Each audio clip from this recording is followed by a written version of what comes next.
Não é necessariamente dívida que leva você ou um país à falência, e sim a incapacidade de pagar os juros dessa dívida.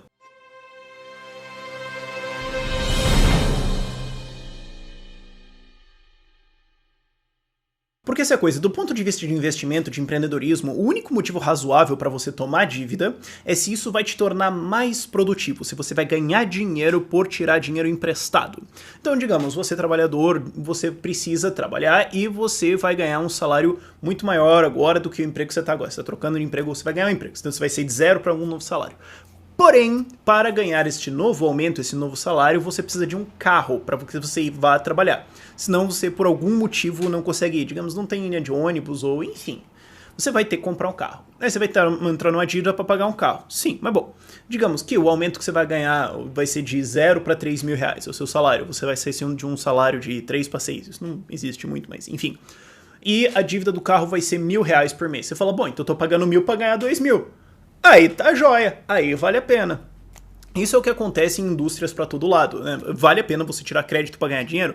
Bom, na maior parte dos casos, sim. Tem umas análises um pouco mais complexas, mas digamos, uma empresa vai se expandir. O lucro dela é agora 500 e ela vai ter que tomar uma nova dívida para atender novos mercados, etc, etc. Qual que é o projetado que o lucro vai subir? O lucro vai subir de 500 para 800. 300 embolsado. Quanto que o empréstimo vai custar? 150. Porra, então estamos ganhando dinheiro, cara. Pega o empréstimo, paga o juro e ganha dinheiro. Põe dinheiro no bolso. Vamos fazer isso aqui. É investimento. Está sendo nova produtividade, você sobe, ou seja, a sua produtividade sobe mais do que o juro da dívida.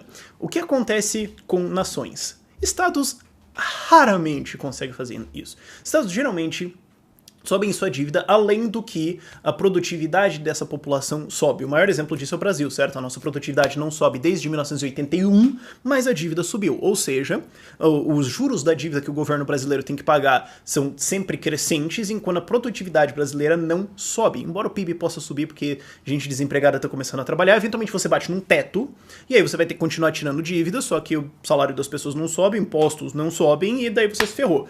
Porque você tem que pagar 600 de juro, coleta 300, então você tem que sempre tirar 300, só que quando você tira 300, isso gira 30 novo de dívida, de juros, aliás. Então no seu próximo exercício você vai ter que pagar 600 mais 30, ou seja, tem que tirar 330 extra, o que gera novos 30, e eventualmente você explode e vai à falência. E é esse o processo que vários países estão, o Brasil está, mas os Estados Unidos é o foco desse vídeo. Olha só, uns 2, 3 minutos pra dentro eu falo qual é o assunto. Não, né? Já tava no título. Mas o que acontece? Qual é o problema que os Estados Unidos enfrentam? Qual é a situação lá? A situação é o seguinte. Nos últimos 10 anos, a dívida deles subiu 120%, de 9 trilhões de dólares para hoje 20,5 trilhões de dólares. Aí o que acontece? Bom, isso gerou produtividade? Tomaram crédito, tá bom, né? Vamos pensar como uma empresa. Tá errado, mas vamos pensar como uma empresa. Se eles tiraram essa dívida do governo, o governo gastou um monte de coisa lá, mas a produtividade americana subiu 200%, porra, ganharam dinheiro, aí tá supimpa, né? Não, pois é, a produtividade americana nesse período só subiu 13%. Então aí você tem um problema muito grave, quer dizer, quem que vai pagar os juros dessa dívida? Eu também não sei.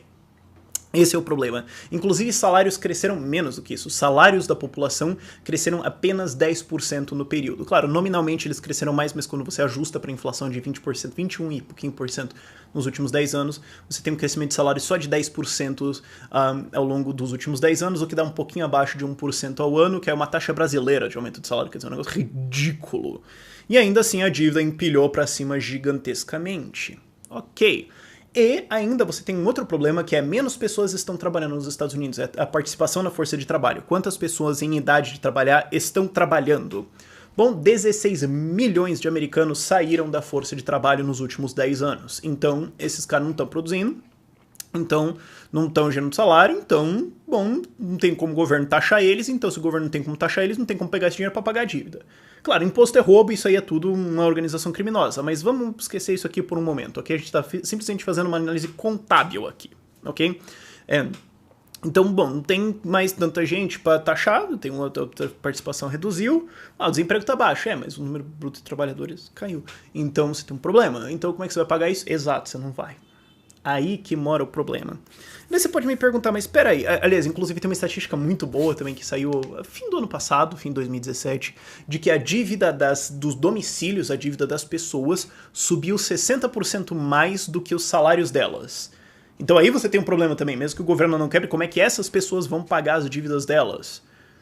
Bom, eu também não sei, elas também não sabem, por isso que elas estão fazendo novas dívidas para pagar as dívidas antigas. E o perfil de dívida mudou também. O que acontece é que dívidas de hipotecas caíram um pouco, mas subiu muito a dívidas de diplomas, que é o diploma universitário subiu demais, isso por causa de interferência americana, interferência do Estado no mercado, encheu de crédito, ou seja, inflacionou pra caramba o diploma, e agora você tem um diploma que custou $300 mil em sociologia, com foco na flautinha indígena Inuit, e você não consegue um emprego no Starbucks.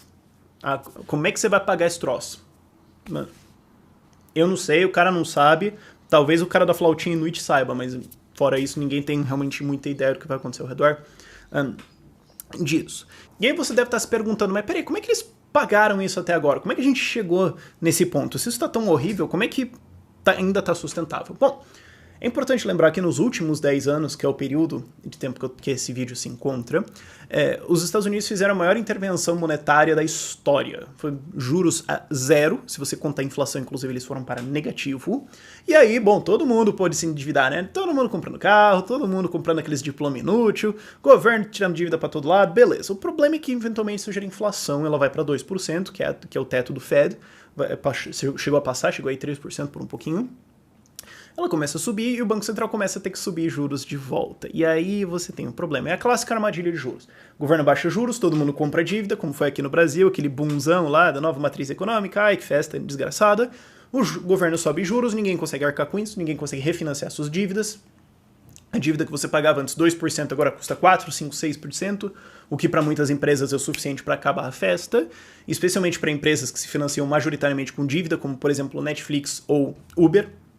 É o suficiente para rodar elas no chão, e a coisa estoura toda. Quer dizer, teve um momento, sim, nos últimos anos, onde dava para fazer isso, era racional fazer isso, tanto que foi feito. Trouxa quem não fez. Só que agora a conta chega, juros estão subindo, juros comerciais estão subindo, juros de cartão de crédito estão subindo, tudo está voltando a ser juro... Ainda está baixo, na verdade, está um e pouquinho a Selic deles e tudo mais, mas... pode ser que a coisa não aguente muito mais além de 3%. Inclusive, quando você vê a tendência dos juros do Banco Central americano, você vê que a tendência é clara para baixo. Eles conseguem subir cada vez menos antes de estourar uma nova crise econômica. A última foi em 5 e pouquinho por cento. E o Banco Central ainda estava subindo taxa de juros antes de admitir que de fato era uma recessão. Então, talvez 2, 3% agora resolva. Só que agora é 2, 3% em cima de uma dívida de 20 trilhões e meio de dólares só no nível... do Estado, e depois você tem a dívida doméstica também, e todas essas decisões ruins em empresas que foram predicadas em cima disso. Produtividade não subiu, salários não subiram, não tem como pagar essa porcaria, e quando os juros voltarem à realidade, alguma coisa vai ter que acontecer. Calotes vão ter que subir, defaults vão ter que subir, um monte de coisa vai ter que acontecer. Qual é a solução? Você tem duas. Você tem a que deveria ser feita e a que vai acontecer. A que deveria ser feita é uma reforma institucional muito profunda. É você falar, bom, por que a produtividade não subiu? Porque o governo atrapalha muito. Quem gera produtividade nova é setor privado. O Estado não gera produtividade. O Estado destrói produtividade por definição. Não tem como ele fazer nova produtividade, porque toda ação dele é coercitiva. Isso é questão de definição econômica, isso não é ideologia. Okay? Isso é definição econômica.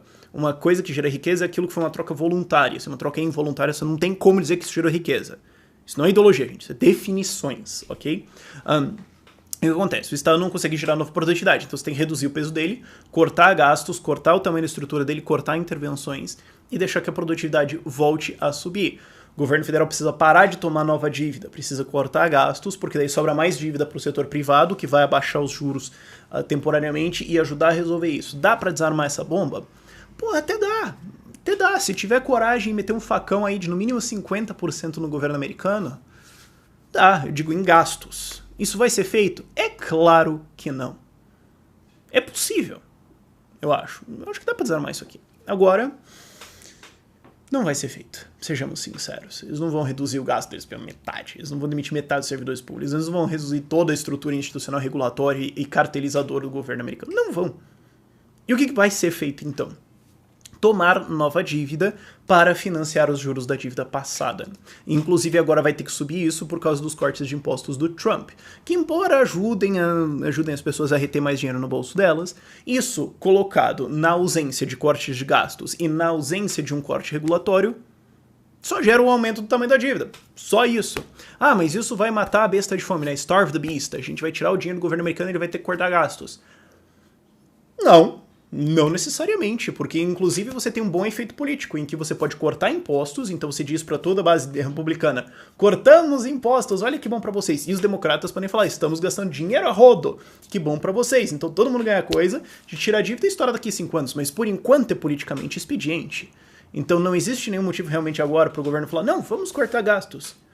Politicamente não tem sentido fazer isso. E quando isso tudo estourar, eles podem simplesmente falar, ah, foi o capitalismo, a gente precisa de mais intervenção do Estado no capitalismo, porque o capitalismo falhou. Ah, olha que coisa legal. Isso que provavelmente vai ser feito. Reformas do Trump agora resolvem? Tarde demais, ele não vai ter a coragem de fazer essa coisa nesse tamanho. Já reduziu fantasticamente as promessas, o que tem entregado é muito pouco e... Ainda você acha que ele vai reduzir gastos governamentais? Já fiz um vídeo sobre isso no passado. Você acha que ele vai cortar 800 bilhões de dólares do gasto governamental? Ele não vai. Isso é o quê? Isso é equivalente a todo o exército americano. Ele não vai fazer isso. Todo o exército, toda a marinha, todo o braço armado, toda coisa nos Estados Unidos que é feita pra explodir alguém, ele vai ter que cortar. Ele não vai fazer isso. Ou vai cortar, sei lá, Social Security. Ah, só cortar INSS, só isso. Não. Cortar Medicare, Medicaid. Isso já falou que não vai mexer. Ah, mas ele vai cortar 200 bi. Ah, beleza. Cortou 200 bilhões de dólares. Só falta aí uns 600 bilhões de dólares. Só isso. Coisa pouca. Então isso não vai acontecer. E esta conta vai chegar. Dados estão na descrição, por esse vídeo é isso. Tchau, tchau.